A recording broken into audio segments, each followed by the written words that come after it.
ደውላ ነበር። እኔም ተሳስቻለሁ አደይ፣ ስለዚህ ከዚህ ቤት መውጣት የለብሽም እንድትቀጥይና እንድትሰሪ እፈልጋለሁ በማለት እንግዲህ አቅርቦላት ነበር። እኔ አሁንም ስለሆነ አይደለም እኔ የፍቅር ነገር እና የሊዲያ ነገር በጣም እጅጉን ከመጠን በላይ ሆኖብኛል። ስለዚህ ከዚህ በላይ እዚህ ቤት መቆየት አልፈልግም።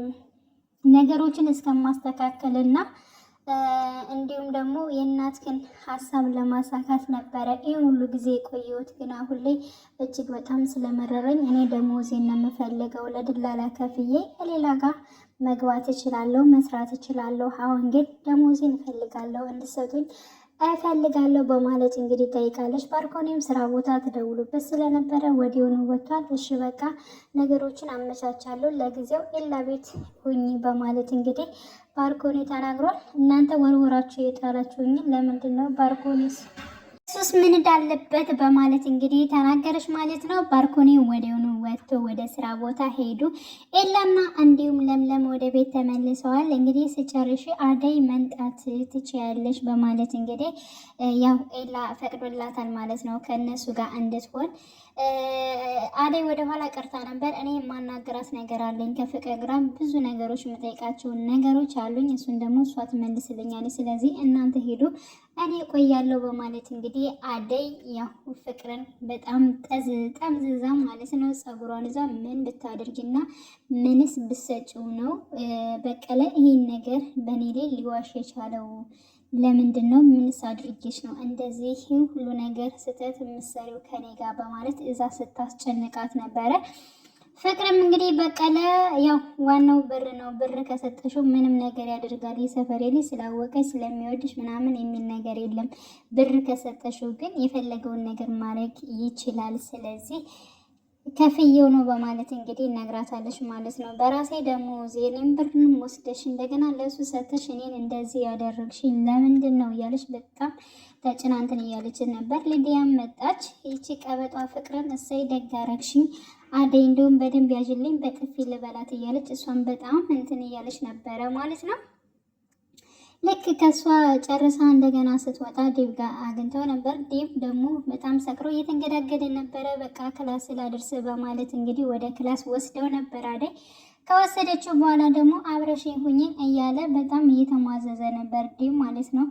ያው አደይ ደግሞ ሁሉም ሰው ሲጠላኝ አንተ ብቻ ነው ያልተቀየርከው በማለት ስትመልስለት ነበረ። በወቅቱ ግን ፍቅር ወደ ክላስ ሄዳ ነበረ እና አደይንና እንዲሁም ደግሞ የዴቭን አብሮነት ያየች ፍቅር ደግሞ በጣም ተናዳ እንዲሁ ፍቅር ወደነ አደይ ገብታ እንዲሁ ደግሞ ጉሮሮዋን ይዛ በጣም ስታስጨንቃት ነበር። ዴቭም ደግሞ ሰክሮም ስለነበር ብዙ መገልገል አልቻለም። አደይ እያለ ከዛ መጨረሻውንም እኛ ምንም አልሰራንም አንቺ እንዳሰብሽው አይደለም በማለት እንግዲህ አደይ ወታ ቤቱን ለቃ ወታለች ማለት ነው። እንግዲህ ቤቱን ለቃ ስትሄድ ግን በጣም ተናዳ ተበሳጭታ ስለነበር በጣም እያዞራት ነበረ። ያው ግን ከመንገድ ላይ ደግሞ ሲጠብቋት የነበረው በቀለ እንዲሁም ንጉስ ይጠብቋት ነበረ ማለት ነው። ልክ እየተከተሏት እየሄዱ ባሉበት ሰዓት እሷም ደግሞ ራሷን አዙሯት ወድቃ ነበረ። እነሱም ከኛ ጋር ማረፍ አለባት በማለት እንግዲህ እዛዋት ሄደው ነበረ። ራሷን ስትነቃ ያገኘችው ከዚህ በፊት አፍነው ወስደው ካሰሩበት ቦታ ነበር ያገኘችው ማለት ነው። እና እጅግ በጣም ተናዳ ነበረ፣ ተበሳጭታ ነበረ። እንዲሁም በቀለ ለምንድን ነው እንደዚህ ያደረከው በማለት እንግዲህ በቀለን ስትቆጣና ስትማታ ነበረ። ለምን እንደዚህ ያደረከኝ? ለምንስ ዋሻኝ? ሲቀጥልስ ለምንድን እዚህ ውስጥ አመጣችሁኝ? ምን ልታደርጉኝ አስባችሁ ነው?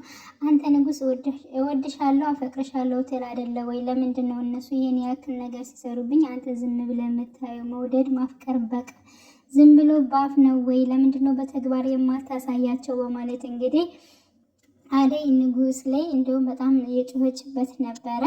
እኔ ምንም የማውቀው ነገር የለኝም ፍቅርና እንዲሁም በቀለ ላደረጉት ነገር በፍጹም አላቅም፣ ምንም ነገር አላቅም፣ እነሱ ነው ያደረጉት በማለት እንግዲህ ወደ በቀለን ይዛ በጣም ስትማታና ስትቆጣ በነበረችበት ሰዓት እንግዲህ በቀለም እጆቿን አስሮ እንደገና ረጋ እንድትል አስቀምጧታል ማለት ነው።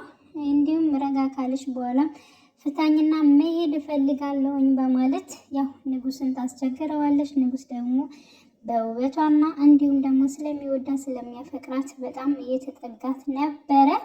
በዛም ፓርት ነው ያለቀው እንግዲህ ማለት ነው። ንጉስ ምን ሊያደርጋት ይችላል የሚለው ነገር ያሳስባል አደይን ማለት ነው። በነገራችን ላይ ምንም አያደርጋትም፣ ስለሚወዳት ስለሚያፈቅራት ያለ ፍላጎቷ ምንም አይነት ነገር አያደርግም።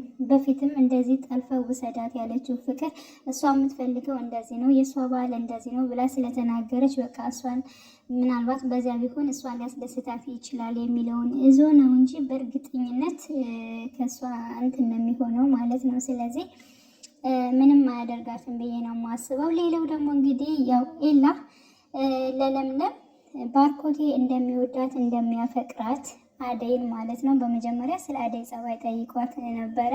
አደይ ግን ምን አይነት ሴት ትመስልሻለች በማለት እንግዲህ ለለምለም ጠይቋት ነበር። ለምለም ደግሞ በጣም ጎበዝና ትዕግስተኛ ልባም ሴት ነች በማለት እንግዲህ እጠር ምጥን አድርጋ አደይን ገልጻታለች ማለት ነው።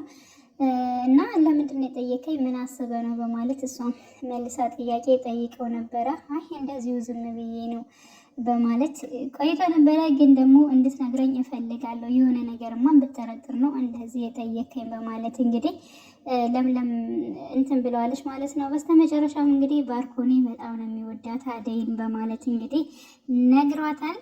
ለምለምም እጅግ በጣም ደስ ብሏታል እንደዚያ ሲላት ማለት ነው። ግን ደግሞ የፍቅር እንደዚህ አደይን የምታሰቃያትና እንደዚህ የምታደርጋት በቃ ወንድሟን ስላወደደችው ስላፈቀረችው ነው ማለት ነው። እኔ እኮ ከዲብ ጋር የሚዋደዱ ወይንም ደግሞ ዲብ የሚወዳት የሚያፈቅራት ይመስለኝ ነበር። ምክንያቱም ፍቅር ዲብን ስለምትወደው ለእሷ ማድረግ ስለምትፈልግ አደይ ጋር ሲሆን ምናምን ነገር ደስተኛ ያልሆነች መስሎኛል። ለካ ወንድሟን ስለምትወደውና ወንድሟ ስለሚወዳት ነው በማለት እንግዲህ የራሷን ሀሳብ ሰጥታለች ማለት ነው። እና ቀጣይ ምን ይሆናል የሚለው እንግዲህ አደይ ወደ እነ ፍቅር ቤት ትመለሳለች፣ በእርግጠኝነት ትመለሳለች። ነገሮቹ ማለት ነው እውነቱ ይወጣል ይዘገያል እንጂ መውጣቱ አይቀርም ማለት ነው። እና ኤላና እንዲሁም ለምለም ደግሞ ተስማምተዋል አንድ ላይ ለመቀጠል እንግዲህ ሙሉ በሙሉ የተስማማ ይመስላል። እና ውድ ቤተሰቦች የዛሬው ፕሮግራም ይህንን ይመስላል። በያላችሁበት ሰላማችሁ ብዝት ይበልልኝ። የድምፅ እንትን